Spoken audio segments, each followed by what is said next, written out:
Folks, this is a very exciting time for me. I'm joined by the stars of Assassin's Creed Mirage and the voices of Basim and Roshan, Lee Majdoub and Shohreh Aghdashloo, as well as Sarah Beaulieu, the narrative director of Assassin's Creed Mirage. Now, I know Assassin's Creed fans were thrilled at the announcement of your casting, so I have to ask, and Lee, let's start with you. How were you first approached about this role, and what was your familiarity with Assassin's Creed? Well, I mean, my familiarity, I'm very familiar. I'm a big gamer, played 1, 2, Brotherhood. And I remember being pulled into Assassin's Creed 1, especially, being in the Middle East and being a Middle Eastern person. And yeah, so really cool. As far as like how it came about, I was asked to read for it. And then through that process, met the team and kind of discussed the whole journey and what they were going for. And I was really excited from the very beginning, just to like. It is pretty exciting. Assassin's Creed, like, I don't know. Yeah, it is, really cool, it is after all Assassin's Creed. Of course, I was familiar with it, but I didn't know it as much as I'm familiar with it today. Right. Well, we wanted you, Shohreh, as the voice of Roshan very early on. That was something we couldn't miss. So when you said yes, I think the whole team was thrilled. And hearing you the first time as Roshan was very powerful for us all, for sure. And I remember our first meeting talking about the part and how much researches you did before, and how close you were to the character, and how passionate you were about that. It was very heartwarming for us. And as for Lee, well, he knows that he brought something to the character that I wished he would, which is the light that we wanted for Basim. Basim is a character from Valhalla. People may know him for his, dark path in Valhalla. But what we needed is someone who could bring the kindness and the light of the early Basim, from the beginning of the game until the end. And he brought that, and he brought his kindness. Yes, that's not a bad word. Actually, that's a great one. Kindness is the right word. You're right for exactly. Basim. Yes. It's the eyes. No matter how tough. Yes, the eyes. It's the big, it's the deer eyes that I have. Yeah, it really sucks people Deer in in. the headlight. You take a compliment like no problem. Yeah, right. I love it. Thank you. Yes, I know. Yeah. Shohreh, I want to ask you too. What does it mean to you to depict a character like Roshan in a setting like 9th century Baghdad? I'm going to ask you a question. Who doesn't want, what kind of an actress does not want to lend her voice to a courageous woman who stand up for justice? Obviously, I was so proud. Thank you so much, Sarah. Thank you for having me in this game. At the end of the day, us actors, we're storytellers. The story needs to connect to us. We need to feel like relative. And therefore, so we can realize that we can do a good job. And when I first read the story, I fell in love with it. It's an amazing, amazing story. Thank you. Rarely do you see like a strong Middle Eastern woman of an older age, be like the guiding light in a story. Yeah. I fell in love. As soon as I heard your voice, as soon as I heard your name was attached, I was like, okay, yeah, 100%, good job. And then I heard your voice for the first time, and I was like, oh, and they let me just so hear your strong. voice in the studio. And you were like, no, I don't like it.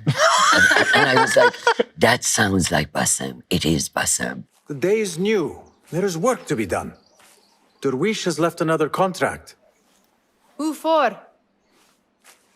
Your voice changes, right, throughout the course of the story, Lee. Yeah. I mean, that was a discussion with the team. We had this conversation, and I had this idea of like, well, what if his voice also evolves as he evolves through, from starting out as a thief, and he's a little bit more cocksure and arrogant, and has a little bit more of that smirk on his face. So finding a lighter register because he's in a lighter time in his life. You need something stolen? I am your man.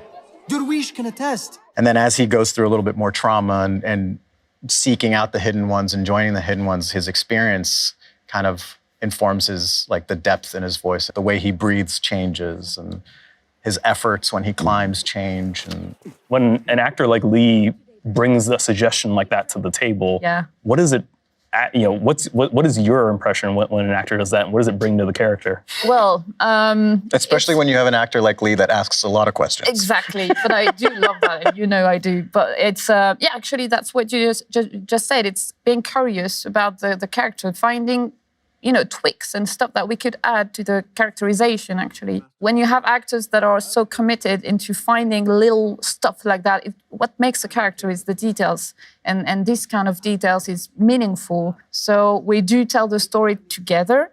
And what they brought to the characters actually is very meaningful to us as storytellers. It was a very, very collaborative process. Like I don't It know. was indeed, yes, every step. And there's times like you'll work on a project and it's not very collaborative. They're very glued to like, okay, you say it this way, say this line, do it this way. We don't have a reason why. Do it as. The problem is they forget that this art is all about collaboration. Right. It's not about you, Sarah, or you. It's about us. The story. And therefore, it's first story and then us bringing it to life. Yeah. Therefore, all it takes is collaboration, collaboration, collaboration. I'm such a fool if I believe that it's all about me. Because if you don't shine, I won't shine. Yes. If you don't shine, I won't shine. And this one was the best example for me in terms of collaboration. One of the best things I've ever worked on. Yes. That's great. You are here in body, but are you here in mind and soul? Roshan as a more mature character of Persian origin was someone that really resonated with you. Do you find parts of yourself in her character? Oh my God, of course. We have a lot in common with Roshan.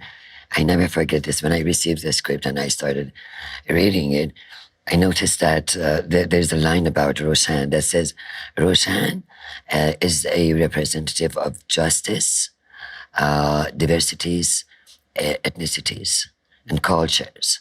And I'm thinking, my God, of course, this is right up my alley. I may be able to do a good job with this one because I can identify with this female warrior a lot. I myself have gone through a lot and have been trying very hard to bring justice to our world, into our communities. And now I am portraying a woman. I'm lending my voice to a female warrior. When women are at work and are courageous, are courageous enough to stand for their basic rights, fight for justice, how delicious that is. That's beautiful. I love that. Yeah. Wow. And Lee, you were mentioning too, you found a personal connection to Basim as well, right? Yeah, I mean, there's so many, my journey with regards to when Mirage came into my life, Basim's story with regards to, seeking out, where does he belong in the world?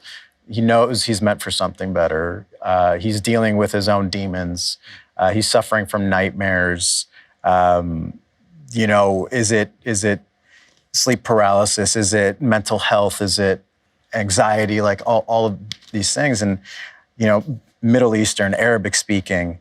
And I remember a part of my life, in my late teens and early to mid 20s, I struggled a lot with my identity around being a Middle Eastern person, male, with regards to prejudices and everything. So I kind of shunned that part of my life for a very long time, and that identity. Didn't want to speak the language anymore, didn't want to tell people I was Lebanese, didn't want to tell them I was Middle Eastern.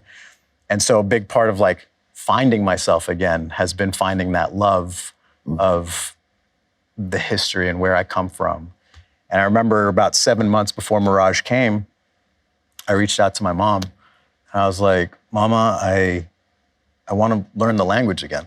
And so we just started spending 3-4 days a week. She would send me some Arabic. She's try to figure it out. We'll figure it out together. And 7 months into doing that, Mirage comes across and they're one of the questions is, can you speak Arabic? And I was I can read, I can speak, I can, and then Mom was involved too with helping me kind of decipher some of the language as well, because context was everything, and it's old Arabic, which is very different from the Lebanese dialect.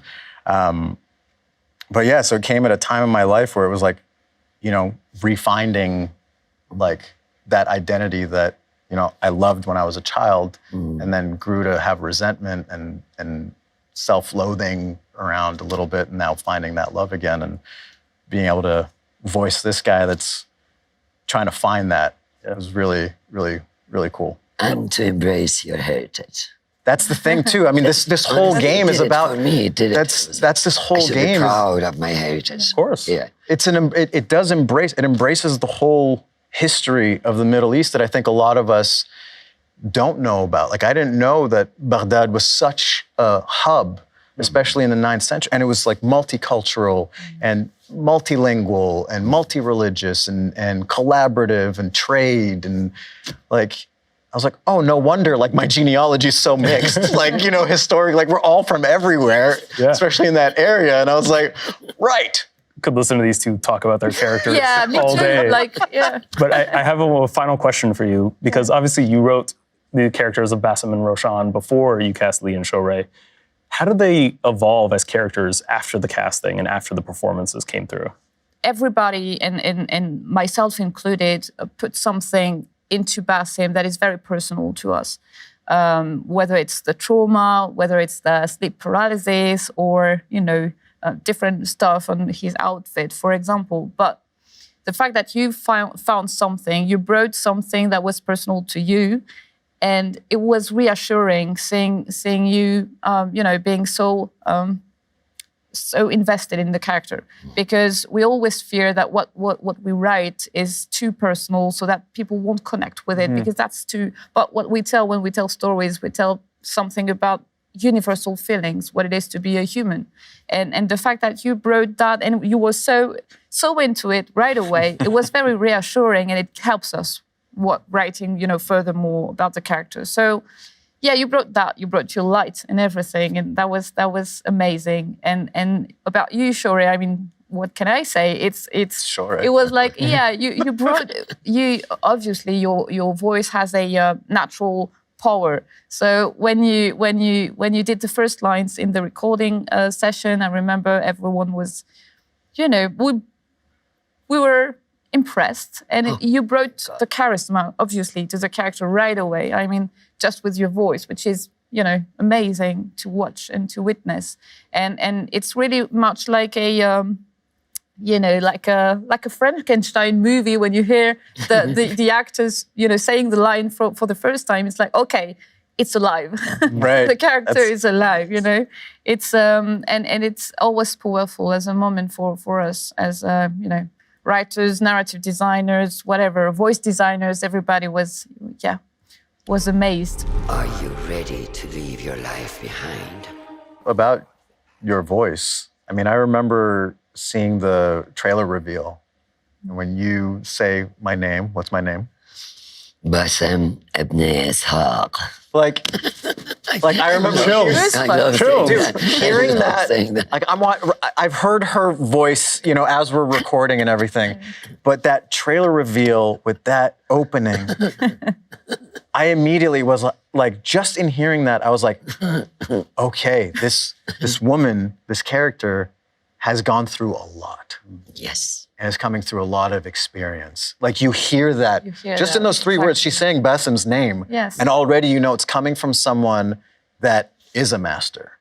I don't know what the point of me saying that is. It's just like to say that, like, you hear that and you feel, at least I felt it immediately without needing to know much about anything about the character. I was like, I get it. The minute Roshan sees Basim, she knows that Basim has all the characteristics, all those ingredients to become an amazing hidden one who can stand for justice. And obviously this woman who's been through a lot, as you were mentioning rightfully, has gained lots of experience that has led her to become wise, pretty wise.